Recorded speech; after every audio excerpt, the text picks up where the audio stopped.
Good evening, I'm J. Lenora Bressler, and welcome to the July 19th, 2021 edition of the Bible, Delight in the Details.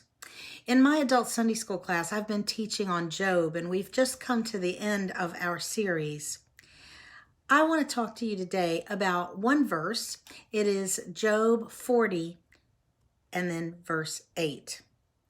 God has shown up to tell Job and his friends what he wants them to understand.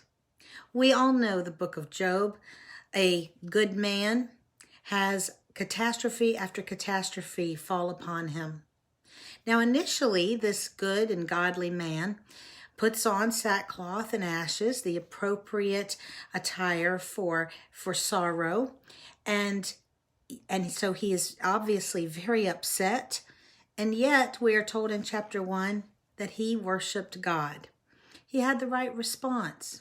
He wasn't trying to deny or get away from his grief and his consternation over what had happened to him, but he turned correctly to God and continued to worship God, even to the point of telling his wife that if we accept good from God, must we also not accept bad when it comes? The problem is that while he started very well, over the months and months of grinding difficulty, pain, and grief, and bewilderment, his focus turned away from God to himself. And so in the book of Job, we have over 38 chapters where it doesn't say Job was worshiping anymore. What was he doing? He was talking. And he talked and talked and talked. Just like we have a tendency to do also when we think we have been badly used, when things are going wrong, when we are being treated unjustly, unfairly. The focus becomes all about me and justifying myself. Now, in Job's case, he was right on many levels. But just like in real life, when you're suffering and you're in pain, we have a tendency to start exaggerating. And we see that in Job. As Job goes on, his protestations of innocence get more and more exaggerated until at the end, he's saying he's never done anything wrong, which of course is ridiculous. Now his friends show up and their doctrine of God is so limited that it's of no help whatsoever.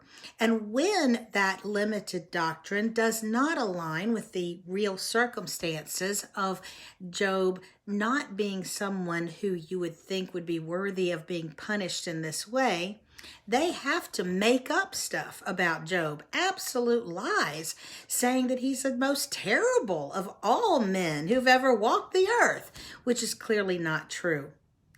Although some of what his friends say sounds very pious. Oh, well, you must have sinned, and if you'll just come clean, ask for forgiveness, God will make everything well again. It sounds pious, but in its heart, it has simply reduced God to the form of a machine, an ATM machine. Put in the right card, meaning good works, charity, etc., and God will spit out blessings to you, earthly blessings. Put in the wrong code or the wrong card, and you won't get that. In fact, you'll get bad things happen to you. In other words, what they tried to make sound pious actually reduced God to a machine that could be controlled by man, by man's actions. God is not a machine, and God is going to come and actually tell those friends that. But before he addresses the friends, God is going to come and talk to Job and explain to Job where Job has gone wrong. You see, Job was not having calamities happen to him because he had sinned. His problem was after the calamities had come upon him, he focused so on himself. And when God shows up and talks to him in chapter 40, verse 8, God asked him, would you condemn me? In other words, would you think ill of me? And would you be telling people ill of me in order to justify yourself? There is much talk in the book of Job about justice and whether or not justice, God's justice, is being done to Job. It's interesting that in the Hebrew language, the word that is being translated as justice is not what we normally would think of that as, like basic fairness, but it's actually the system of governance. So if there's ever in Job, and there is a lot of implication that there's something wrong with God's justice, it's not just an attack on fairness, it's on his ability to do all of the governing of the world. And so God shows up and he tells Job that you're really not qualified. You're a finite being. You have limited wisdom. You can't even control nature. How in the world are you going to have the competency to tell me that I'm not ruling the world correctly? Where exactly do you get off? And there's a lot of sarcasm that's very funny, actually. Don't tell me God doesn't have a sense of humor. He can be... he can tell, even those he loves, he can tell you off in a way, like saying, well, Job, go ahead and tell me, because I know you're a very old man and you've got a lot of years and obviously a lot of experience, so you can really speak to this. And you know, I know that you were there when the stars were made and when the animals were created, so you know all these, so you go ahead and speak. When Job had heard the Lord, he said, I put my hand over my mouth. I spoke of things too wonderful for me. Now, where does this leave us? Because we do experience things in our lives and we think this doesn't seem fair. It doesn't seem right. Why has God turned against me? Even Job was at one point questioning whether or not God was his enemy. I love stories where the good guy has to go undercover, has to pretend to be something that he's not in order to accomplish a great goal. I've recognized that that's something very interesting. Most of my favorite stories have something like that in them. And I want you to think about that the next time that you think God is doing something that is inconsistent with your view of the Lord. You know, I think the worst possible thing that could happen to any of us is for those people that we love to have the wrong impression of us. And yet we have to go through with it because there is a bigger goal.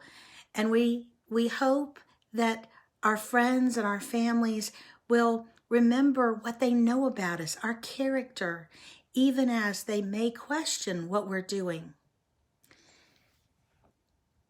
When I got married, one of the prelude songs, the lyrics were absolutely beautiful, and I've always loved it. When you don't understand, when you don't know the plan, when you can't trace his hand, trust his heart. What God was saying to Job and through Job to us is this: you know that I am good. You know and you believe that I am just and that I am working all things together for good for those who love me and are called according to my purpose. So if you truly know me, then when you see things that seem in some way inconsistent with that, you must check your premises. There are no contradictions. You must trust, continue to worship. There will be an answer at some point. There's no guarantee of when that answer is going to come. But because we have very limited knowledge. I want you to think about this. If a little child was doing very well, was a good child, had not disobeyed, and said to their parents, let me play with this weapon. And the parents would say, no, absolutely not. Might the child think that was unfair? Well, wait a minute. But I've not done anything wrong. I'm a good kid. Give me what I want. That's only fair. But she certainly wouldn't think it was a bad parent for having refused that request, or keeping somebody from going out in the middle of the night. A lot of things seem to be unfair, but really are not. And we are so limited in our view, so limited in our understanding. It may be that something that you have to go through is actually not so much about you or a lesson you need to learn, as that you're going to be an inspiration for other people. And one day, God may say, here's all the good that happened for other people because you had this temporary thing that you struggled with.